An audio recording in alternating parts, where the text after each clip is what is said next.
Ние продолжуваме понатаму со она што го најавив на самиот почеток, имено викендов беше одбележан светскиот ден на храната. Оваа година затечен и од ковид кризата, но и од климатските промени. Но од Светската организација за храна, ФАО, алармираат дека и покрај тоа што се произведува доволно храна за да се прехранат сите, сепак бројот на население кое се соочува со глад од година во година расте. Порачаа дека во иднина повеќе внимание треба да се посвети на предизвиците како храната се произведува, складира, дистрибуира и консумира. Од тука се поставува прашањето што правиме досега и каква храна консумираат граѓаните. На оваа тема во продолжение, како што и ви најавив, разговараме со директорот на Агенцијата за храна и ветеринарство Николче Бабовски. Господине Бабовски, доколку се слушаме, добро утро и ви благодарам за издвоеното време да учествувате во денешниот утрински брифинг. Добро утро и на вам, добро утро на сите оние кои што во овие моменти се заедно со вас, со нас, кои што не гледате и сме заинтересирани искрено за тоа дали како граѓани конзумираме пред се, јас би рекол, здрава храна, од друга страна, како што и вие кажувате и воопшто овие дена се слуша за тоа, значи дали храната ја имаме во доволни количини, бидејќи имаме оние банки на храна кои што се наменети токму за нашите граѓани кои што ја немаат храната во доволни количини. Го одбележавте ли Светскиот ден на храната? Ние како Агенција за храна и ветеринарство сме носители на Светскиот ден на безбедна храна, кој што беше пред 2 месеци одбележан во нашата држава, а овде носители се Министерството за земјоделство, шумарство и водостопанство. Меѓутоа, без разлика на сето тоа, ние искрено секојдневно се грижиме за тоа да нашите граѓани имаат и се хранат со доволни количини на здрава храна. Кога е безбедноста на храната во прашање, јас тука ќе ве прашам каква храна јадат македонските граѓани? Нашите граѓани сигурно дека во овој период можеме да кажеме се конзументи на здрава храна, бидејќи сите оние контроли кои што ги спроведуваме и кои што се дел од секојдневните мониторинзи кои што ги врши агенцијата, без разлика, значи дали тоа се работи за храна која што е од домашно производство, односно домашните производители, или пак се работи за храна која што е од увоз, ние навистина како институција одговорна, пак ќе нагласам, за безбедност на храната, спроведуваме повеќе програми, односно мониторинзи, и тоа мониторинг на микробиолошките критериуми на храната од животинско потекло, исто така мониторинг на квалитетна храна, мониторинг на резидуи, недозволени субстанции кои евентуално би можеле да се најдат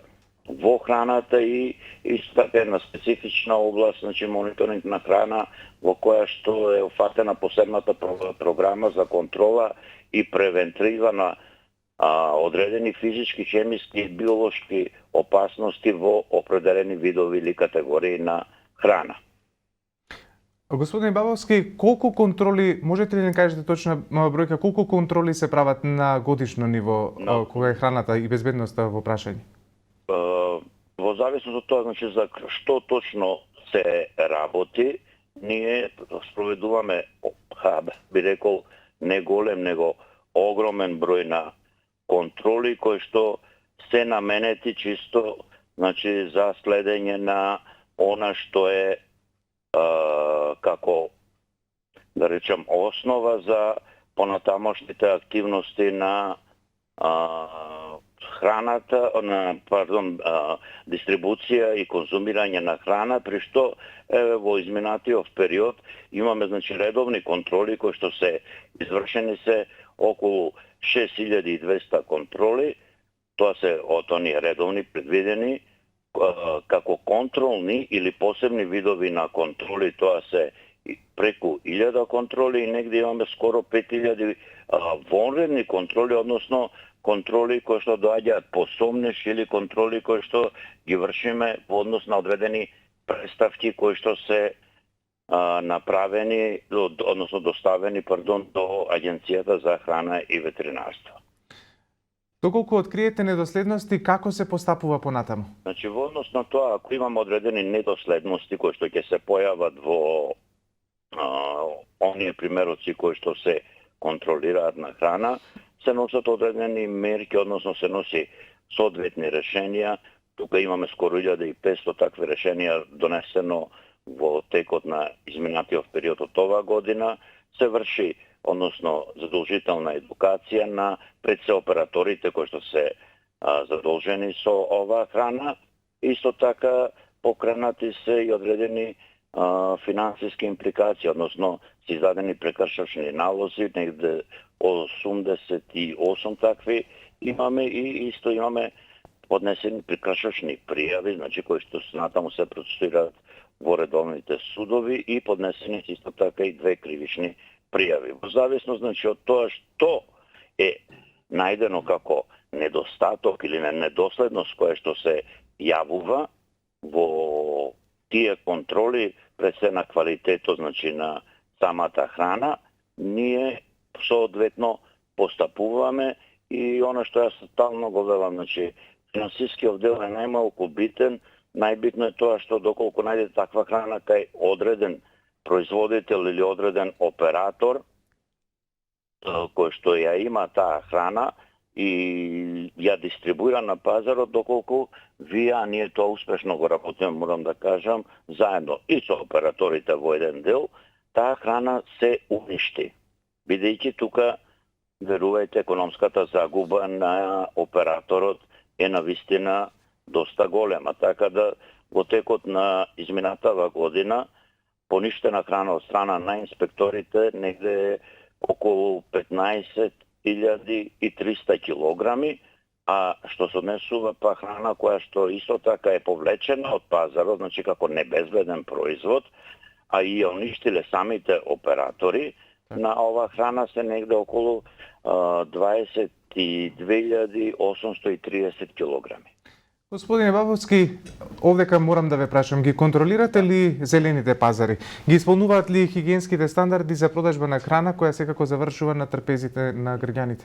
Значи, она храна која што е, или онај дел од храната, тука се мисли на они делови од пазарите каде што се продава пред се млечни производи и во одреден дел во зависност од тоа како се концепирани самите пазари се продаваат и производи од риба или риба, тој дел да го контролираме, додека онај другиот дел зелените пазари не е во нашата надлежност.